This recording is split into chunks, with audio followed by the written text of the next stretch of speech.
క్రమ సంఖ్య 1 ప్రక్కన ఫిబ్రవరి 27న జరిగే పోలింగ్లు ఉమ్మడి కరీంనగర్, ఆదిలాబాద్, నిజామాబాద్, మెదక్ జిల్లాల బీజేపీ గ్రాడ్యుయేట్ ఎమ్మెల్సీ అభ్యర్థి అంజిరెడ్డి చిన్నమైల్ గారికి మొదటి ప్రాధాన్యత ఓటు వేసి భారీ మెజారిటీతో గెలిపించండి. ప్రశ్నించే గొంతును శాసన మండలికి పంపి గ్రాడ్యుయేట్ల గొంతును బలపరచండి.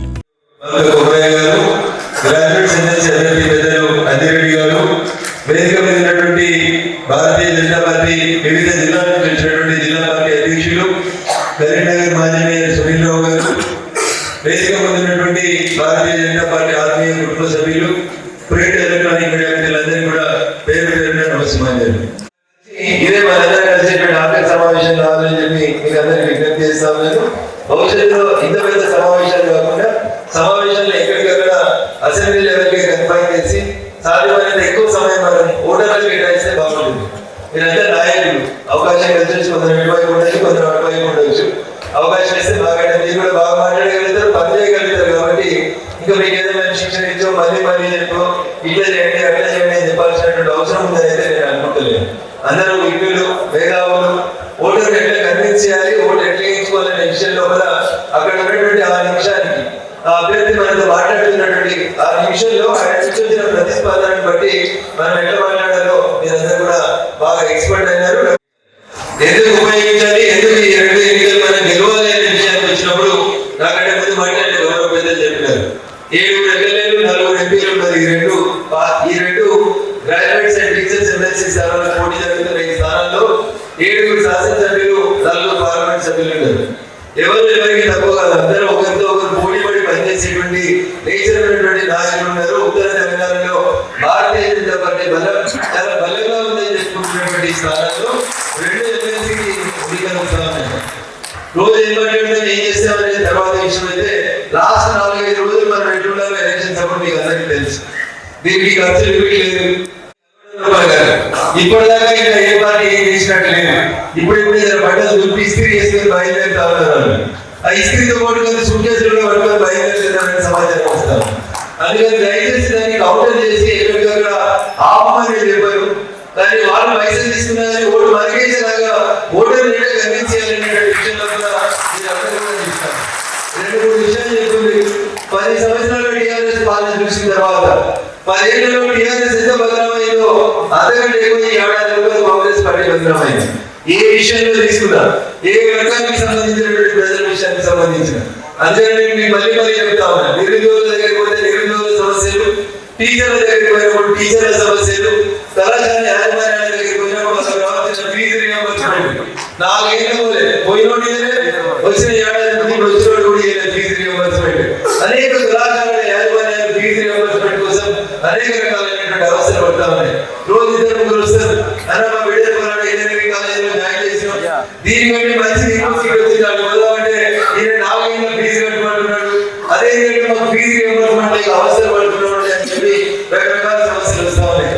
టీచర్లు కనిపిస్తే 3107 తర్వాత ఏ టీచర్ల కుటుంబానికి కనిపించినా కానీ వాళ్ళ వేదన, వాళ్ళ ఆవేదన అనేది గంటల కొద్ది చెప్తా ఉన్నారు. అందుకని ఈ సమస్యలన్నీ పరిష్కారం కావాలంటే, రేపు ఈ పక్షాన్ని నిలబడాలంటే, రేపు గెలిచిన రోజు మళ్ళీ ఆ మందలో కలవద్దంటే చంద్రశేఖర్ రావు ఒక సర్వ చెప్తుండే, అది ఎవరు గెలిచినా తెలిసి మన మందలు కట్టి చెప్తుండే. అట్లా కాంగ్రెస్ కూడా దానికి భిన్నంగా ఉంటుందంటే వీళ్ళు కూడా అదే కార్యక్రమం మొదలు పెడతా ఉన్నారు. ఇంత కుబ్రాయ్ గారు మాట్లాడుతూ మాట చెప్పింది, ఏ ఎమ్మెల్సీ గెలిచినా, టీచర్ల నుంచి గెలిచినా, గ్రాడ్యుయేట్స్ నుంచి గెలిచినా, గత 10 ఏళ్లలో గెలిచిన వాళ్ళంతా అధికారంలో ఏ మంది ఉంటే ఆ మందాన్ని చదివేటువంటి కార్యక్రమాన్ని చేస్తారు. కానీ ఒక భారతీయ జనతా పార్టీ నుంచి గెలిచిన శాసనసభ్యులు, పార్లమెంట్ సభ్యులు మాత్రమే ఇప్పటిదాకా ఏ రాజకీయ పార్టీలో అందుకని రేపు శాసన మండలిలో మరి గొంతు నిలబడాలంటే మీరందరూ గుర్తునే ఉంటుంది. ఈ ప్రాంతం నుంచి గెలిచిన స్వామి గౌడ్ శాసన మండలి చైర్మన్ అయిన రోజు టీఆర్ఎస్ 5 ఎమ్మెల్సీలు లేరు, 40 లేరు. శాసన మండలి చైర్మన్ ఎట్లయితున్నాడు, నామినేషన్ ఎట్లయితుందో నన్ను వేసుకున్నాను అనుకుంటే పొద్దు పెట్టల్లా ఈయన నామినేషన్ ఉందంటే నిన్న సాయంత్రం కల్లా కాంగ్రెస్ ఎమ్మెల్సీ అంటే టీఆర్ఎస్ లో వచ్చేసి గంపగుతో వచ్చేసి స్వామి గౌడ్ చైర్మన్. తర్వాత ఇప్పుడు ఉన్నటువంటి చైర్మన్ ఎట్లున్నాడు చూడు, గెలిచింది టీఆర్ఎస్ వెళ్ళి చైర్మన్ అయింది టీఆర్ఎస్ వెళ్ళి, కానీ కాంగ్రెస్ ప్రభుత్వం వస్తే అదే చైర్మన్ కంటిన్యూ అవుతున్నాడు. ఆయన కండో రాష్ట్రం లేదు, కానీ అదే పార్టీ మాత్రం మారిపోయింది. ఇట్లా కాంగ్రెస్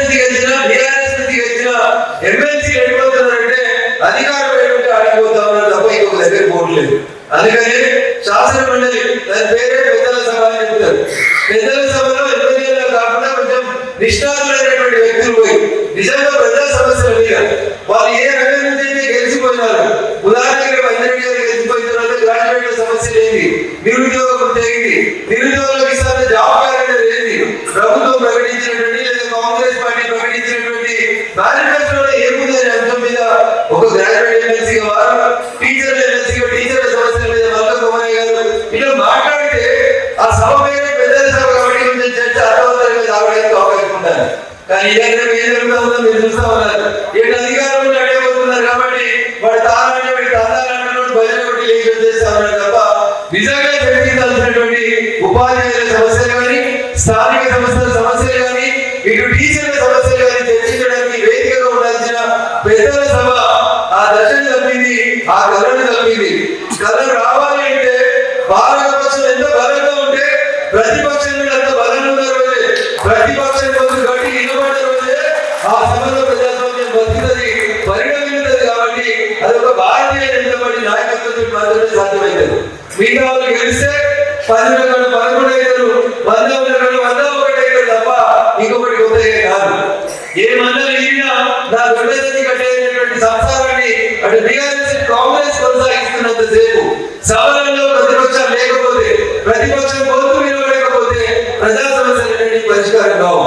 మొట్టమొదటి పార్లమెంట్ లో జవహర్లాల్ నెహ్రూ గారు ఈ దేశానికి ప్రధానమంత్రి అయినప్పుడు తొలి సభ జరుగుతున్నప్పుడు జవహర్లాల్ నెహ్రూ గారు ఒక రోజు ఆ రోజునటువంటి ప్రతిపక్ష నాయకుడిని లేచి సభలో అడుగుతూ, అయ్యా మేము ఇన్ని మంచి పనులు చేస్తేనే కదా దేశం కోసం, నువ్వు మీరు 5 లేరు పట్టుమని పొద్దునైతే రోజు మమ్మల్ని తిట్టుకోవడమే ఎందుకు పెట్టినావు, ఇదే పద్ధతి అని అడిగితే ఆ రోజునటువంటి ప్రతిపక్ష నాయకుడు చెప్పినటువంటి సమాధానం, సార్ మీరు మాట్లాడిన ప్రతి మాటకి బల్లలు ఉండేందుకు ఎందుకు ట్రెజరీ వెహికల్ ఉంటారు సార్, మేము ఉండేది 5 మందిమైనా 10 మందిమైనా ప్రతిపక్షం అనేది ప్రజల పక్షాన్ని ఉండాలని కోరుకుంటామని చెప్పి ఈ దేశానికి స్వతంత్రం వచ్చిన తర్వాత మొట్టమొదటి పార్లమెంట్ లోనే ప్రతిపక్షం మాత్రమే ఆ రోజునటువంటి ప్రతిపక్ష నాయకుడు ఎక్స్ప్లెయిన్ జరిగింది.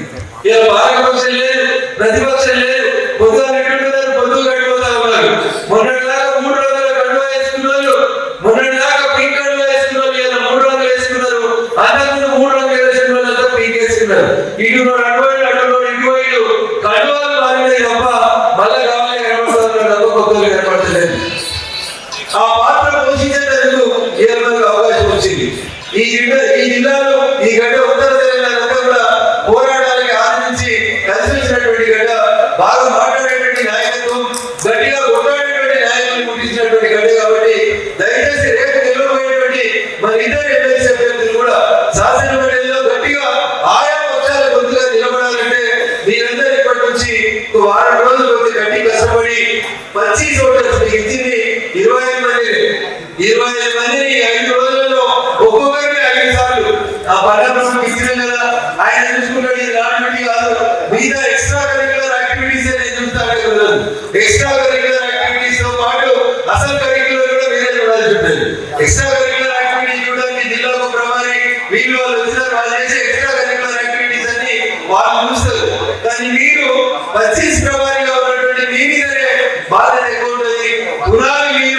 పునాది లేకపోతే బిల్డింగ్ నిలబడదు. కాబట్టి ఆ పునాది వల్ల పనిచేస్తున్నటువంటి మనందరూ కూడా మన పునాది మన కట్టినంత వరకు బేస్మెంట్ ని గట్టిగా కట్టేలాగా పనిచేయాలని చెప్పి మాత్రమే గ్రాడ్యుయేట్ ఎమ్మెల్సీ ఎన్నికలలో వచ్చేసి టీచర్ అంటే 90 వేసేసారు.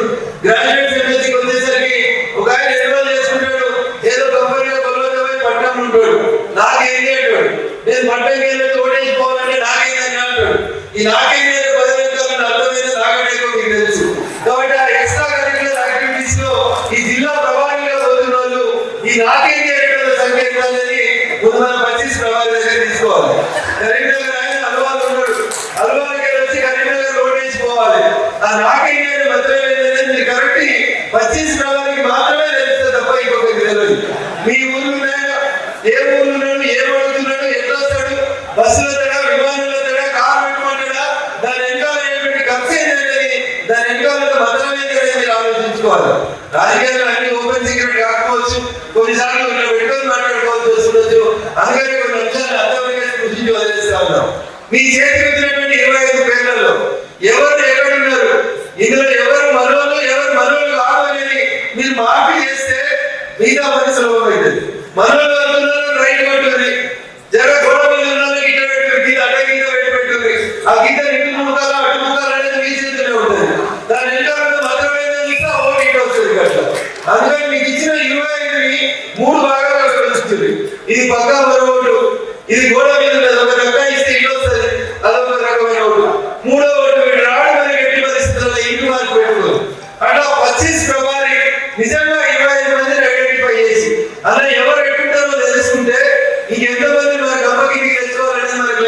కష్టం కాదు. భారతీయ జనతా పార్టీ అమిత్ షా గారి నాయకత్వంలో ఒక మాట ఎప్పటి చెప్తారు, ప్రతి బూత్లో ఊరందరూ ఒకరికి పోయినా, దేశంలో రాజకీయ పార్టీలను ఒకవైపు పోయినా మనం ఒకరిగా పోటీ చేయాల్సిన పరిస్థితి వస్తుంది. ఈ దేశంలో ఏదో ఒక రోజు చెప్తున్నారు అమిత్ షా గారు. ఇది వస్తున్న పరిస్థితి. కాంగ్రెస్ జెండాలు అన్ని పార్టీలు దెబ్బపెట్టుకొని పోతా ఉన్నాయి. అప్పుడు అమిత్ షా గారు ఎట్లా కనిపిస్తుంది సార్ మనం ఒకటే మాట చెప్పాడు, నువ్వు పెద్ద నేను ఇంటికి కనిపిస్తా చెప్పకు, నువ్వు చేయాల్సింది నీ బూత్ ప్రెసిడెంట్ కరెక్ట్ పనిచేయించు. నీ బూత్ ప్రెసిడెంట్ కి ఇవ్వాల్సిన టార్గెట్ ఏంటంటే 100 ఓట్లు ఉంటే నా బూత్ లో ఎవరు ఏమైనా పోయి మెదక్ ఏమైంది, సిద్దిపేట ఏమైంది, దుబ్బాక ఏమైంది నాకు సంబంధం లేదు. నా బూత్ లో 100 ఓట్లు ఉంటే నేను బరాబరి 51 మందిని గీత గీసి నా దగ్గర తెచ్చుకున్నానే రీతిలో నీ బూత్ ప్రెసిడెంట్ ఇవి చెప్తే మనం ముందుకు పోవాల్సినటువంటి అవసరం ఉండదు. మన ముందు మామూలు ఓటర్లు కాదు, వాళ్ళు మనల్ని అనేక రకాలైనటువంటి శల్య పరీక్షలకు గురి చేస్తారు. ఇదేంటి అదేంటి రకరకాలైనటువంటి ప్రశ్నలు పెడతారు. సాధ్యమైనంత వరకు ఓపికగా ఉండి మీ 25 మందిలో మీరు కనీసం 11 మందిని పరవేశ కన్విన్స్ చేస్తే మిగతా ఎన్నడూ పంచుకొని మనకి సంబంధం లేదు. గెలుపు అనేది సులభతరం అవుతుంది. కాబట్టి అన్న ఇంత పెద్ద బలం పెట్టి మా మీద ఎవరు బాధపడకుండా 13 మందిని టార్గెట్ చేయండి. ఎంతమందిని? శివరాత్రి వదిలేసి 6 రోజులు మిగిలి ఏరుకోండి. రోజు పొద్దున ఒకరు సంపాదించు, పొద్దున ఒకరు సంపాదించు. కొన్ని సాయంత్రం భోజనానికి, కొన్ని టిఫిన్ కి, కొన్ని ఏమైనా ఎలక్షన్స్ లో రాజకీయాల్లో రెండే ఉంటాయి, గెలిచినవా ఓడిపోయినవా. సో మనం ఏ పక్షాన్ని ఉండాలని మీరు నిర్ణయించుకుంటే కర్తవ్యం ఏంటనేది మీకు ఏర్పడుతుంది. కాబట్టి మీరంతా విజ్ఞులు, ఇప్పటికే చాలా మాట్లాడుతూ గౌరవం ఇచ్చినట్టు అవకాశం ఇచ్చినటువంటి ఇద్దరు అభ్యర్థులకి, వేదిక మీద ఉన్నటువంటి పెద్దలకి కృతజ్ఞతలు తెలియజేసి సెలవు తీసుకుంటాను.